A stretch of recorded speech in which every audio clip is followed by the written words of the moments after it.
June 16, 1944. Dawn breaks cold over the fields of Kent. Flight Lieutenant Maurice Rose climbs through 6,000 feet, his Hawker Tempest shuddering as the Napier Sabre engine roars at full throttle. Below him, the English countryside sleeps. Above him, empty sky.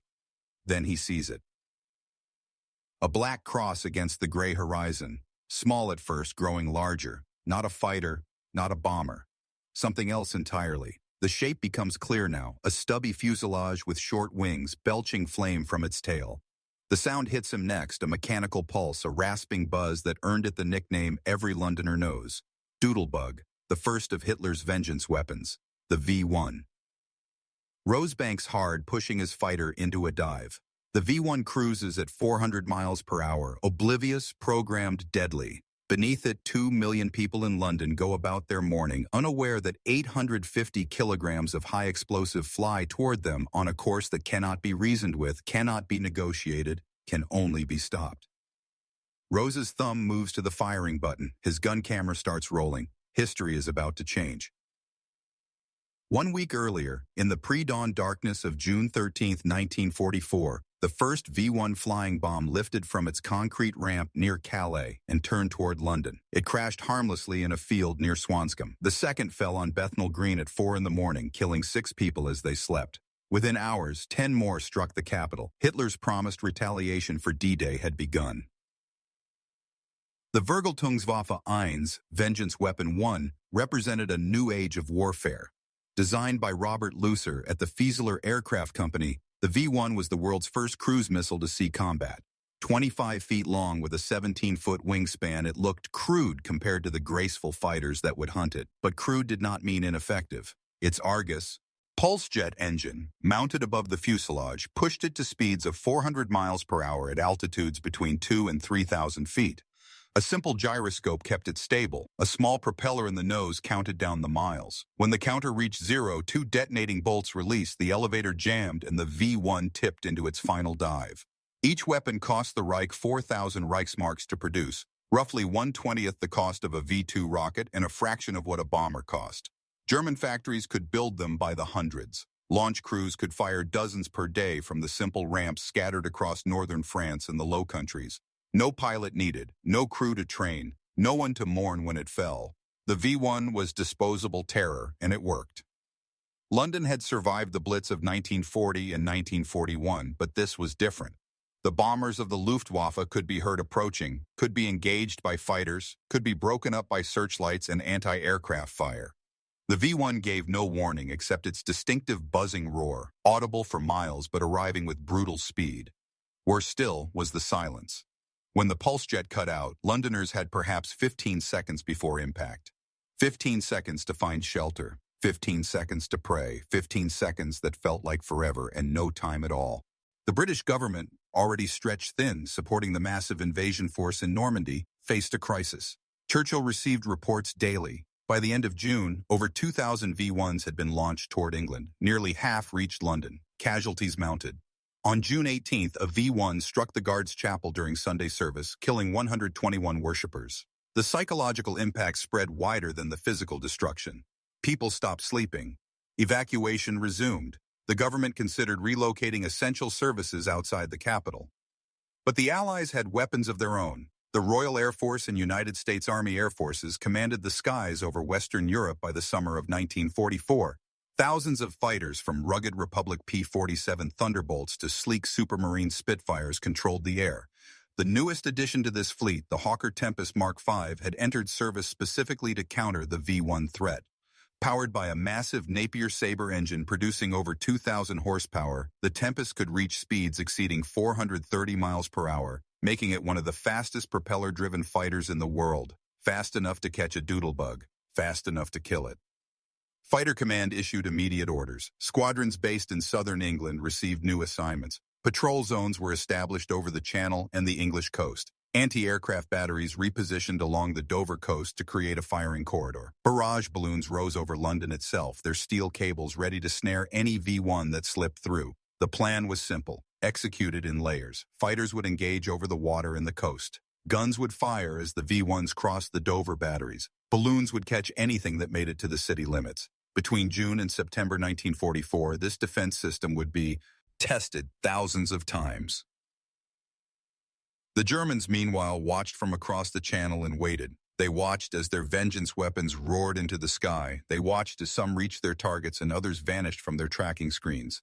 And they began to realize that the Allies were learning, adapting, winning. The wonder weapon that was supposed to break British morale was being systematically destroyed. While V-1s buzzed toward London, the Luftwaffe was dying. Not quickly, not cleanly, but dying nonetheless. The German Air Force that had terrorized Europe from 1939 to 1942 existed now only in propaganda and fading memories. The reality in the summer of 1944 was starkly different. Fuel shortages grounded entire wings. Replacement aircraft sat in factories waiting for parts that never arrived. And the pilots, those who remained, were children. The training pipeline that once produced skilled aviators had collapsed under the weight of attrition and Allied bombing. Before the war, a Luftwaffe fighter pilot received 2 years of instruction, logging hundreds of hours in progressively advanced aircraft before seeing combat. By 1944, that timeline had shrunk to months. Some pilots arrived at frontline squadrons with fewer than 30 hours in their assigned aircraft type. They could barely fly formation, let alone engage in combat. Their life expectancy could be measured in missions, often single digits. The veterans knew what was happening. Men like Major Erich Lai, who commanded Jagdgeschwader 77 with 118 confirmed kills, watched teenagers arrive at his airfield with terror in their eyes. These boys had been told they were joining an elite force. Instead, they found exhausted mechanics working on damaged aircraft, half-empty fuel dumps, and squadrons that existed on paper, but could barely muster a dozen serviceable fighters. Lai did what he could, pairing rookies with experienced pilots, simplifying tactics, trying to keep them alive long enough to learn. But the mathematics of air combat are unforgiving. When you fly against enemy pilots who have hundreds of hours of experience and you have dozens, survival becomes a matter of luck more than skill. The fuel situation compounded everything. German synthetic oil plants already strained became priority targets for American heavy bombers in the spring of 1944. The 8th Air Force, flying from England with ever-increasing numbers of Boeing B-17 Flying Fortresses and consolidated B-24 Liberators, struck refineries across the Reich. Each raid reduced aviation fuel production. By summer, the Luftwaffe received barely enough fuel to launch defensive sorties, let alone conduct the training flights that might have saved the rookie pilots. Some units resorted to towing fighters to dispersal areas with horses to conserve fuel. Others canceled missions entirely, preserving their aircraft for a decisive battle that never seemed to come. Adolf Galland, the general of fighters and one of Germany's most decorated aces with 104 confirmed victories, saw the crisis clearly. He proposed Der große Schlag, the big blow. The concept was simple and desperate. Accumulate every available fighter, perhaps 3,000 aircraft, and hurl them against a single American bomber raid in one overwhelming assay. Ultimately, destroy 500 bombers in a day, kill the crews, break the will of the American air commanders, force them to stop the daylight raids that were bleeding Germany dry. Galland believed it was the only chance left. Hermann Göring, Reichsmarshal and commander of the Luftwaffe, listened to Galland's plan and sneered. Göring, once a respected fighter ace from the First World War, had become bloated, both physically and in arrogance. He accused his fighter pilots of cowardice, of lacking the fighting spirit that had won Germany its early victories. When Galland attempted to defend his men, Göring literally tore the decorations from Galland's uniform and threw them on a table. The message was clear. The Luftwaffe's problems were not systemic, not strategic, not the result of being outnumbered and outproduced. They were moral failures, failures of will. But the pilots in the cockpits knew better. They flew their missions knowing that every sortie might be their last. They watched friends vanish in flames. They attended funerals almost daily, and increasingly they heard about the wonder weapons, the V-1 that would terrorize London into surrender, the V-2 rocket that would devastate British cities from space itself, unstoppable, invincible. The Messerschmitt Me-262 jet fighter that could fly circles around any Allied aircraft. These weapons, they were told, would change everything. Victory was still possible. The fatherland would prevail. So when reports filtered back that Allied fighters were shooting down V-1s by the dozens, when the wonder weapons proved not to be wonderful enough, something broke inside these men. Not all at once, not dramatically, but gradually, inevitably. The realization crept in like winter cold. They were not going to win this war. The promises were empty. The sacrifices had been for nothing. The V-1 flying bomb represented a technological leap, but understanding how it worked reveals why it could be defeated. The Argus pulse jet engine, the weapon's heart, operated on a brutally simple principle. Spring-loaded shutters at the front of the engine opened, allowing air to rush into the combustion chamber. Fuel injected and ignited. The explosion closed the shutters and forced exhaust out the rear, creating thrust. Then the cycle repeated, 50 times per second, creating the characteristic buzzing roar that gave the weapon its nickname. This simplicity made the V-1 cheap to produce, but it also made it predictable. The pulse jet could not vary its thrust, could not maneuver, could not respond to threats. It simply pushed the weapon forward at a constant speed until the fuel ran out or something stopped it. Allied fighters had every advantage except one. The Hawker Tempest, Supermarine Spitfire, Mark IV Tointh, and North American P-51 Mustang could all match or exceed the V-1's 400-mile-per-hour cruise speed, but only in level flight or shallow dives. The catch was altitude. Most V-1s flew between 2,000 and 3,000 feet, and fighters patrolling at higher altitudes had to dive to intercept, burning altitude for speed. If a pilot spotted a V-1 too late or positioned poorly, he might chase it all the way to London without catching up. Timing and positioning mattered more than raw speed. A pilot needed to be in the right place, at the right altitude, with enough energy to close the distance before the weapon reached the coast, and the anti-aircraft gun belt made pursuit suicidal. The hunters who took on this mission came from squadrons spread across southern England. Number 3 Squadron RAF flew Hawker Tempests from airfields in Kent closest to the threat. Their pilots, men like squadron leader Joseph Barry, flew standing patrols over the channel, watching for the telltale flame and listening for the buzz. Barry, methodical and precise, developed a reputation for V-1 kills that bordered on incredible. Between June and October 1944, he personally destroyed 60 flying bombs, making him the highest-scoring anti-doodlebug ace of the war. His technique was surgical. Close to 400 yards, lead the target slightly to account for its speed, fire a 2-second burst, break away before debris could damage his aircraft. Repeat. Some days he shot down 3, 4, even 5 V-1s in a single patrol. His aircraft, Tempest EJ-600, bore the kills marked on its fuselage like a scoreboard.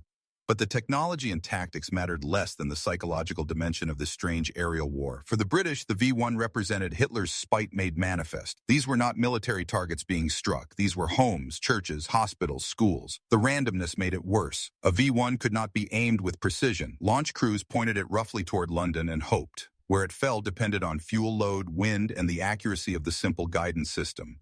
This meant every V-1 that got through represented innocent deaths, civilian casualties, terror for terror's sake. British pilots understood they were not just shooting down weapons, they were saving lives, specific lives, people who would die if that particular V-1 reached its target. German pilots observed this battle from a different perspective, and what they saw horrified them. The Luftwaffe had effectively no presence over the Channel by mid-1944. Allied air superiority was so complete that V-1 launch sites operated under constant threat of attack. German fighter pilots, when they flew at all, focused on intercepting the heavy bomber raids over the Reich itself. They had neither the fuel nor the aircraft to escort or protect the V-1 campaign, so they heard about it secondhand, through reports, through propaganda broadcasts, through the assurances of their commanders that the vengeance weapons were crushing British morale. Then they heard other reports, quieter ones, more honest. Reports that Allied fighters were destroying V-1s in large numbers. Reports that the wonder weapon was not so wonderful after all. For young Luftwaffe pilots, men barely old enough to shave, this news hit hard. Many had joined the service believing in German technological superiority. The Messerschmitt Bf-109 had dominated early war skies. German tanks had crushed opposition across Europe. Surely the V-1, this miracle weapon, would turn the tide. When it did not, when Allied fighters proved capable of hunting it down like any other target, doubt crept in. If the V-1 could be stopped, what about the V-2 rocket they kept hearing about? What about the jet fighters that were supposedly in development? Were those promises as empty as this one? Veteran pilots felt something different, something darker. Men like Oberleutnant Willi Heilmann of Jagdgeschwader 54 had flown since 1940. They remembered when the Luftwaffe was the most feared air force in the world, when German fighters swept opposition from the sky, when victory seemed inevitable. Heilmann had survived the Battle of Britain, the Eastern Front, and countless missions over the Reich. He had watched the Luftwaffe Turkey transform from hunter to hunted, Now he watched as Germany's vaunted wonder weapons failed to deliver the promised salvation. The V-1 was supposed to break the British. Instead, the British were breaking it. For veterans like Heilmann, this was not just a tactical failure. It was confirmation of what they already suspected. Germany was going to lose this war. The wonder weapon strategy itself revealed desperation. In 1940, the Luftwaffe had fielded experienced pilots in superior aircraft and still lost the Battle of Britain. In 1941, they invaded the Soviet Union with confidence and bled themselves white in the vastness of Russia. By 1942, the Americans had joined the war, bringing industrial might that dwarfed anything Germany could produce. The strategic situation was hopeless. Germany faced enemies on all sides with economies that collectively outproduced the Reich by factors of 5, 10, 20 to 1 depending on the category. No amount of tactical brilliance could overcome such disparity. The only hope lay in technological breakthrough, in weapons so advanced that they negated Allied numerical superiority. The V-1 was supposed to be that weapon. When it failed, when British fighters demonstrated they could kill it almost routinely, the psychological impact on German military personnel was profound. Some German pilots responded with fatalism. If the war was lost, if the wonder weapons were not wonderful enough, then they would fly until they died because dying in combat was preferable to the alternatives awaiting them in a defeated Germany. Others responded with anger, directing their rage at leadership that had promised victory and delivered catastrophe. A few responded with hope, irrational perhaps, that something would change, that some new weapon or strategy would appear and save them. But many responded with tears. Not melodramatic sobbing, but quiet, private tears, shed in barracks at night when no one was watching. Tears for lost friends, tears for a lost cause, tears for the realization that everything they had fought for was slipping away, one shot-down flying bomb at a time. The wing-tipping technique emerged from desperation and daring. In the early weeks of the V-1 campaign, British pilots discovered that shooting down a flying bomb was more dangerous than it appeared. The V-1 carried 850 kilograms of amytal explosive in its warhead. When cannon shells detonated that warhead, the explosion could damage or destroy the attacking fighter if it was too close. Several pilots died in the blast of the V-1s they killed. Others returned with aircraft so damaged they never flew again. The solution came from an unlikely source, not tactics manuals or official doctrine, but from pilots experimenting in the moment.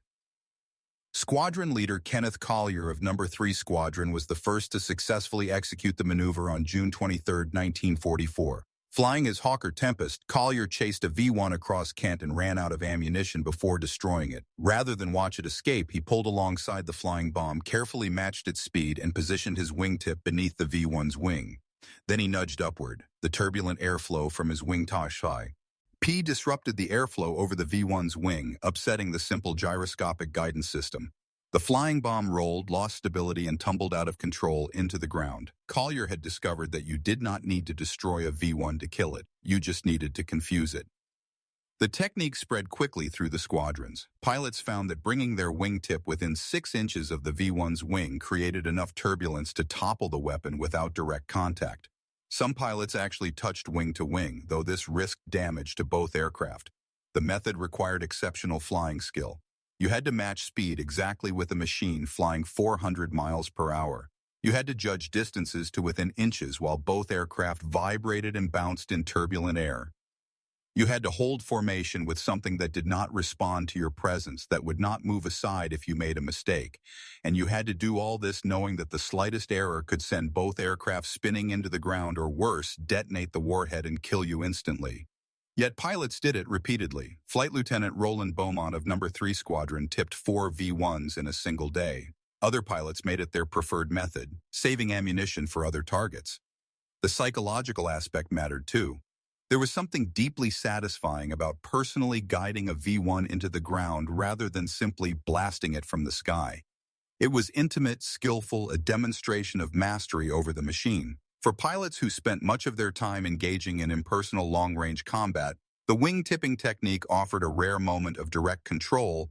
Joseph Barry never needed to tip wings. His gunnery skills made such acrobatics unnecessary. Barry, a quiet man from Nottingham, had joined the RAF before the war and accumulated hundreds of hours in various aircraft types before transitioning to the Tempest. His shooting was precise, economical, deadly. He understood deflection angles instinctively, could judge range without thinking, and had the discipline to hold fire until certain of a hit. These skills, honed over years, made him the most successful V-1 hunter of the war.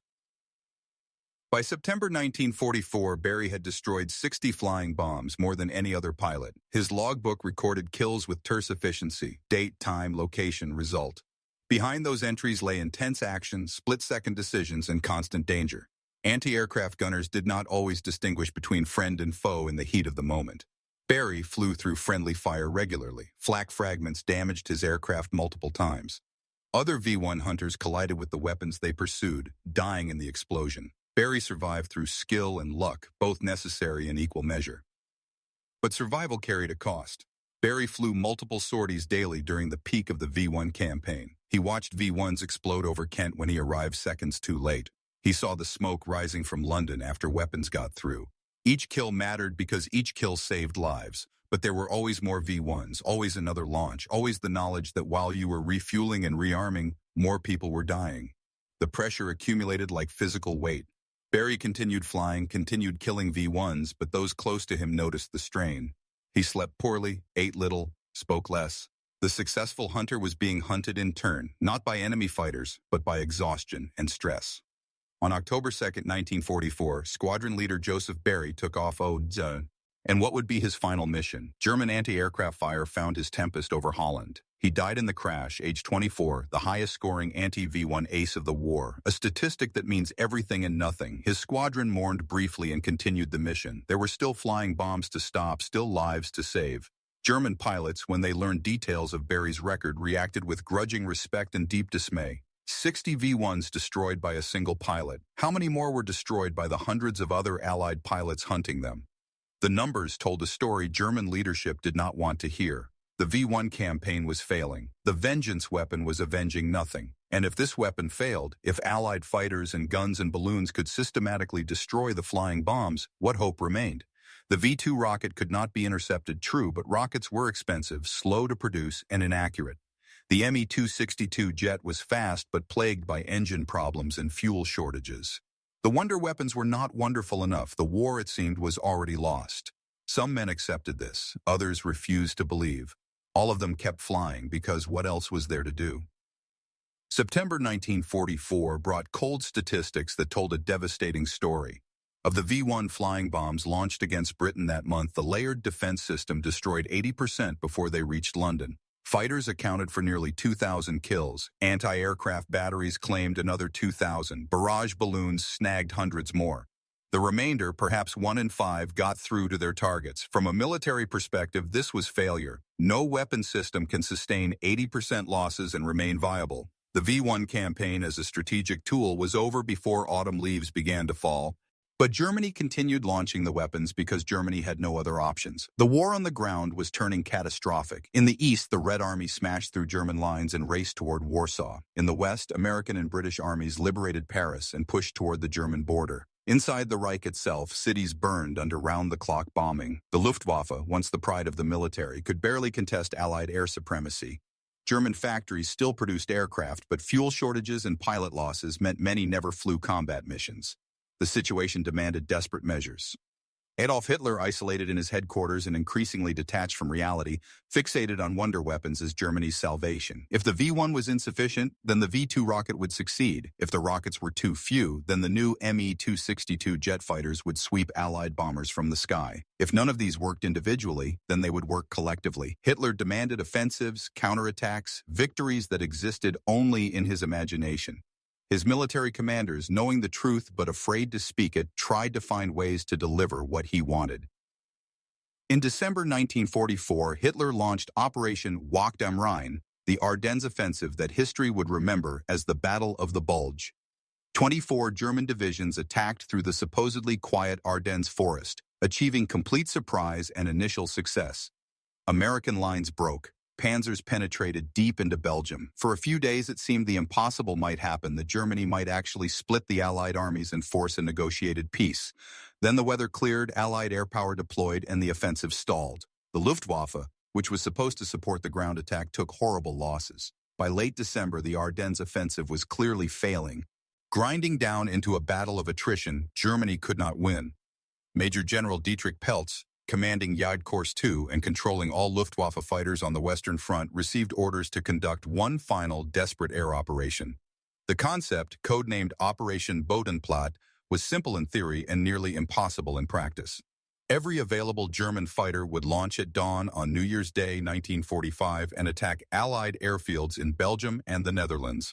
The attacks would be low-level, surprise strikes designed to catch Allied aircraft on the ground and destroy them before they could take off.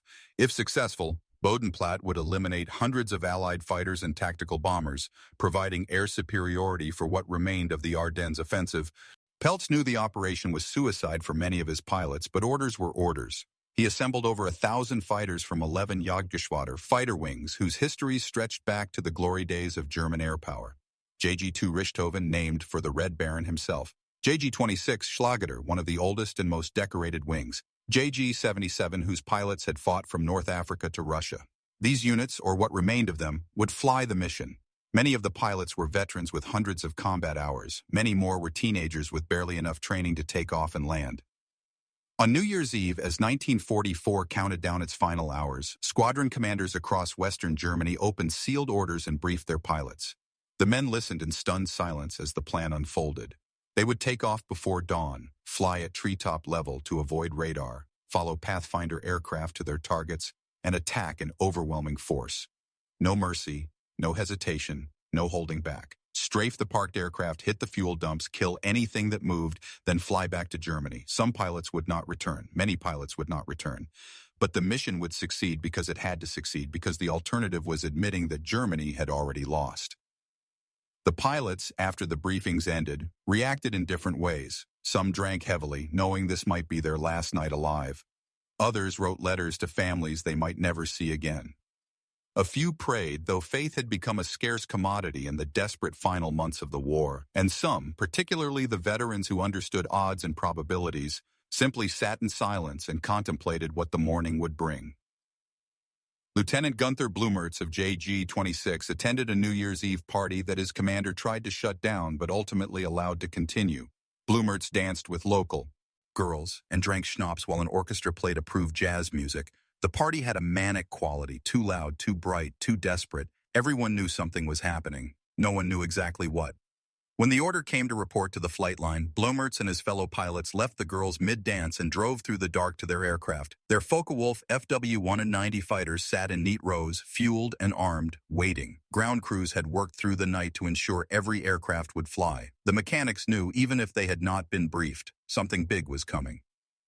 Across Germany, similar scenes played out. Pilots stumbled from barracks to briefing rooms. Engines coughed to life. The Luftwaffe was preparing for its last great offensive, though few admitted that was what it was. January 1st, 1945, dawned clear and cold across northwestern Europe.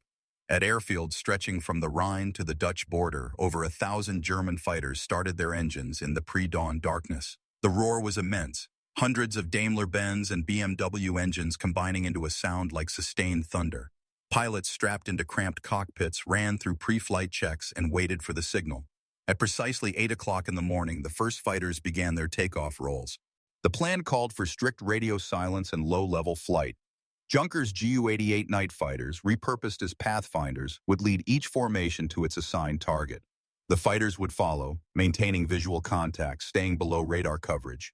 21 Allied airfields were targeted, from Brussels in the south to Eindhoven in the north. Each target had been photographed, studied, briefed. Pilots knew the layout of the airfields they would attack, knew where fighters were parked, where fuel dumps sat, where anti-aircraft guns covered approaches. The Germans were launching the largest Luftwaffe operation in months, perhaps the largest that would ever be launched again. But problems emerged immediately. Some Pathfinder pilots got lost, leading their formations to wrong targets or in circles over Belgium. Strict radio silence meant formations could not communicate, could not correct errors, could not adapt. Several groups flew over German anti-aircraft batteries that had not been informed of the operation. The batteries, seeing low-flying aircraft and assuming they were Allied, opened fire. German guns shot down German fighters before they reached Allied territory. The confusion was total, the coordination non-existent, but the formations pressed on because turning back was unthinkable. At Brussels' Evere Airfield, Flying Officer Ken Langmuir of 421 Squadron RCAF was nursing a hangover from the previous night's New Year's celebration. He heard aircraft engines, assumed they were Allied, and did not look up immediately. Then machine gun fire erupted across the airfield. Langmuir dove behind a fuel truck as bullets sparked off concrete and tore through parked Spitfires. German fighters marked with black crosses roared past at 50 feet, their cannons hammering. Explosions blossomed as fuel tanks ignited. Within seconds, the quiet morning became hell. Similar chaos erupted at Eindhoven, where Wing Commander Paul de Vood was celebrating his last day before handing over command.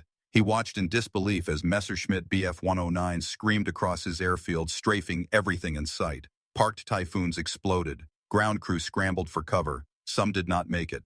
The Germans made multiple passes, emptying their guns into aircraft, buildings, vehicles, anything that looked valuable. De Vood could do nothing but take cover and watch his airfield burn. At Volkel Airfield, the attack achieved complete surprise. German fighters caught RAF squadrons preparing for morning operations. Pilots running to their aircraft died in the strafing runs. Mechanics working on engines were cut down. Parked fighters exploded in chains as ammunition cooked off. One RAF pilot, already in his cockpit and ready for takeoff, managed to start his engine and taxi clear of the carnage, becoming airborne with German fighters still shooting up the field behind him. But surprise could only last so long. Allied anti-aircraft gunners recovering from initial shock opened fire. The German fighters flying low and slow over the targets became vulnerable. Flak tore into formation after formation. Fighters exploded, crashed, fell trailing smoke. Some German pilots, completing their attack runs, pulled up to escape and flew directly into the fire. Others tried to stay low and struck trees, towers, buildings. The sky filled with aircraft, explosions, tracers, smoke, and chaos. The mission achieved tactical results. Over 400 Allied aircraft were destroyed or damaged on the ground. Entire squadrons were effectively eliminated. Several airfields were temporarily put out of action. From a purely numerical standpoint, Operation Bodenplatte inflicted significant losses on Allied air power. But the cost was catastrophic. The Luftwaffe lost over 300 fighters, roughly 30% of the attacking force. Worse still, the Luftwaffe lost over 200 pilots killed or captured. These were not rookies who could be quickly replaced. Many were experienced flight leaders, squadron commanders, men whose loss could not be made good. Among the dead was Major Eric Lee, commander of JG-77, shot down by anti-aircraft fire over Metz. 118 victories, years of experience, irreplaceable leadership gone in a single morning. Oberleutnant Peter Crump of JG-53, another veteran ace, died when his fighter was shot down by a Spitfire that managed to get airborne during the attack. The list went on. Experienced pilots who had survived years of combat died attacking parked aircraft, killed by ground fire they never saw coming. Lieutenant Gunther Blumertz, who had been dancing just hours earlier, survived his attack run on Evere, but got separated from his formation on the return flight. Lost, low on fuel, he tried to land at what he thought was a German airfield. It was not. Canadian troops captured him before his propeller stopped spinning. Other pilots suffered similar fates, landing at Allied fields by mistake, running out of fuel over enemy territory, crashing in unfamiliar countryside. The survivors who made it back to Germany landed in a state of shock. They had struck the enemy hard, destroyed many aircraft, completed their missions. But the cost was undeniable. Empty cockpits that would never be filled. Friends gone. Lid. Ears dead. And for what? The Ardennes offensive was still failing. Allied air superiority was damaged but not broken. Within days, replacement aircraft would arrive from Britain and the United States. Within weeks, the destroyed aircraft would be replaced. The Luftwaffe's losses were permanent. This was not a victory. This was suicide dressed up as strategy. The Allied response to Operation Bodenplatte was shock, anger, and rapid recovery. On the ground at attacked airfields, commanders assessed damage and reorganized surviving units. At Eindhoven, ground crews worked through January 1st, pulling wrecked aircraft off runways and repairing damaged facilities. By January 2nd, the airfield was operational again, if at reduced capacity. At Brussels Evere, similar recovery efforts proceeded with British efficiency. The destruction was real, the losses painful but not crippling. Allied logistics, backed by American industrial production, could replace aircraft faster than Germany could destroy them. The Germans lost 314 aircraft confirmed destroyed. Another 67 were damaged beyond immediate repair. 214 pilots were killed, captured, or missing. These numbers, cold and statistical, represented an unrecoverable blow to the Luftwaffe's fighter force. Germany no longer had the training infrastructure to replace experienced pilots. The teenagers who might have become the next generation of aces were instead being fed into combat with minimal training and dying on their first or second missions. The veterans who survived Bodenplatte looked around at their depleted squadrons and understood that the Luftwaffe was finished as an effective fighting force.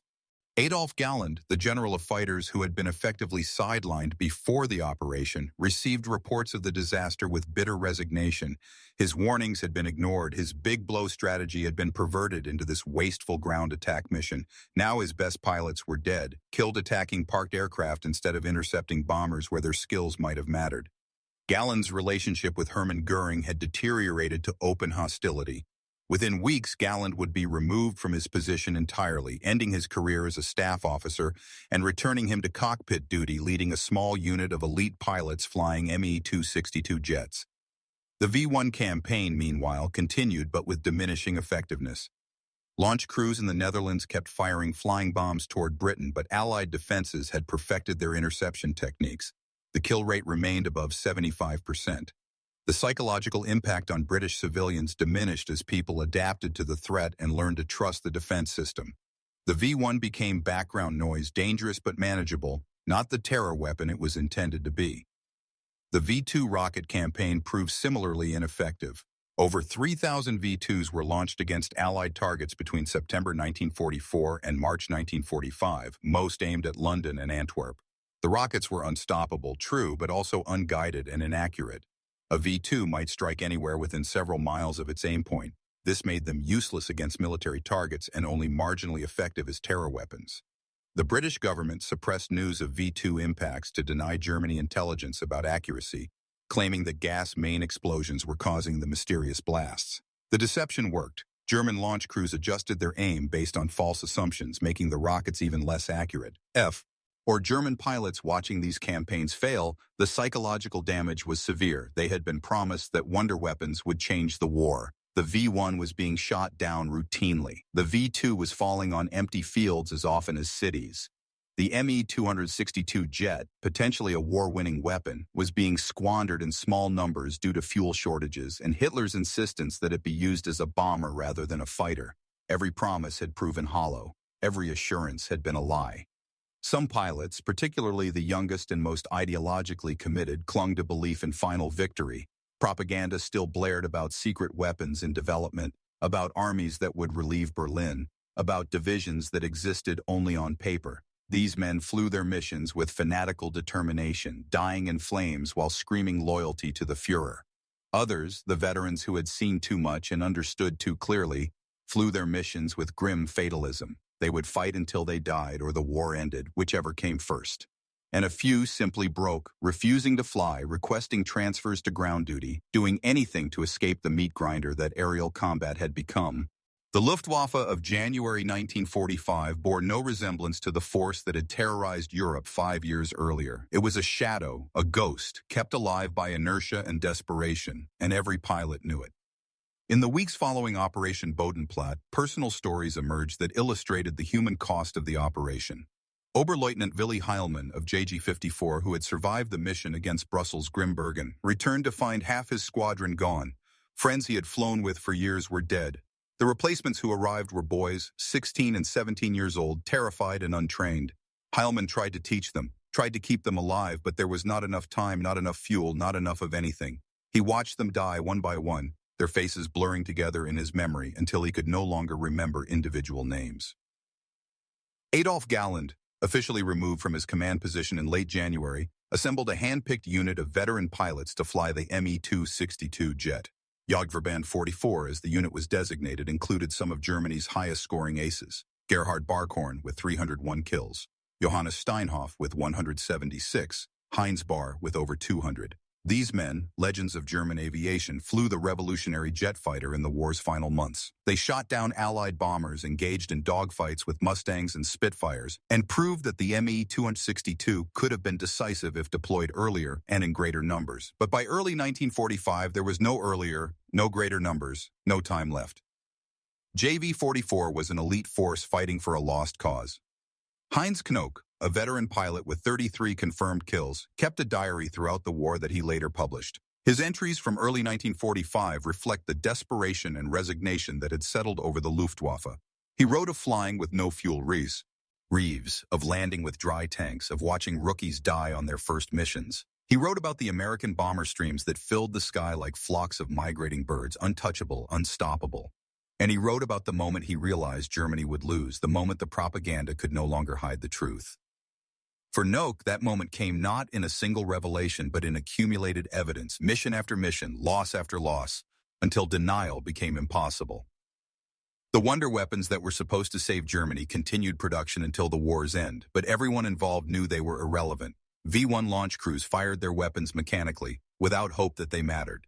V-2 rocket teams continued launches even as Allied armies overran their positions. Me-262 pilots flew missions knowing that shooting down 10 bombers would not change the strategic situation when 100 more would arrive the next day. The entire German war machine had become an exercise in futility, kept running by men too afraid or too loyal to stop. For Luftwaffe pilots, the final months of the war were characterized by constant retreat, airfields evacuated ahead of advancing armies, fuel dumps blown up to prevent capture, aircraft destroyed on the ground because there was no fuel to fly them. Some pilots escaped to the west, preferring to surrender to Americans or British rather than Soviets. Others fought to the end, dying in the Battle of Berlin or in desperate last stands across Germany. And some, a very few, survived to tell their stories to historians decades later.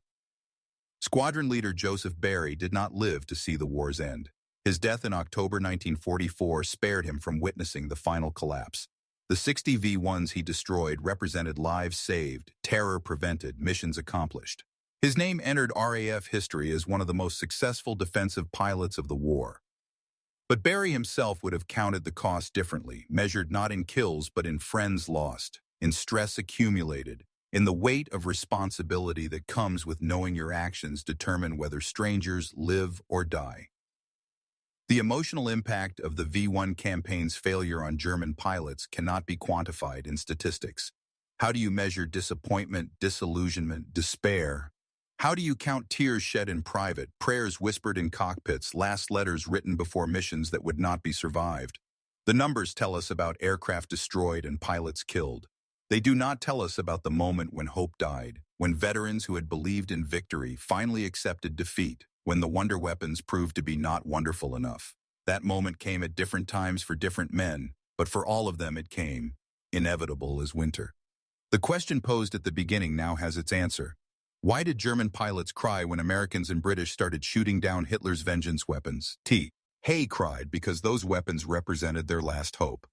When Allied fighters demonstrated they could systematically destroy V-1 flying bombs, when 80% of the wonder weapons fell before reaching their targets, when the promised salvation proved to be just another broken promise, German pilots understood what their leaders refused to admit.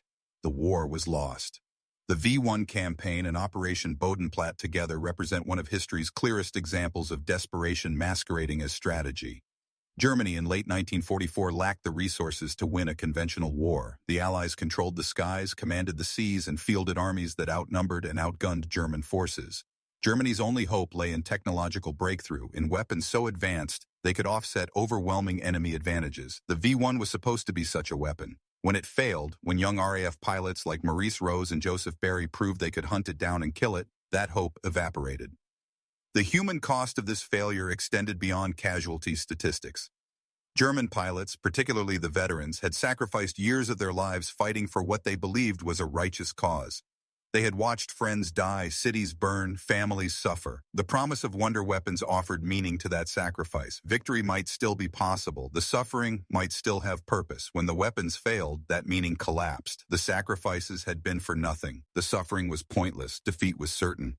The tears, then, were not weakness but recognition. They were the tears of men confronting an unbearable truth, the truth that everything they had fought for was slipping away, and there was nothing they could do to stop it. Some men cry in grief. Some cry in rage. Some cry in exhaustion. German pilots in late 1944 cried for all these reasons, and more. History remembers the V-1 as an interesting technological footnote, the world's first operational cruise missile. Military historians study Operation Bodenplatte as an example of what not to do, a wasteful attack that destroyed the attacker more thoroughly than the attacked. But for the men who lived through these events, who flew the missions and fought the battles, the memory was more personal. They remembered the moment when hope died. They remembered the tears, and they remembered that sometimes, in war, the hardest truth to face is the truth of your own defeat.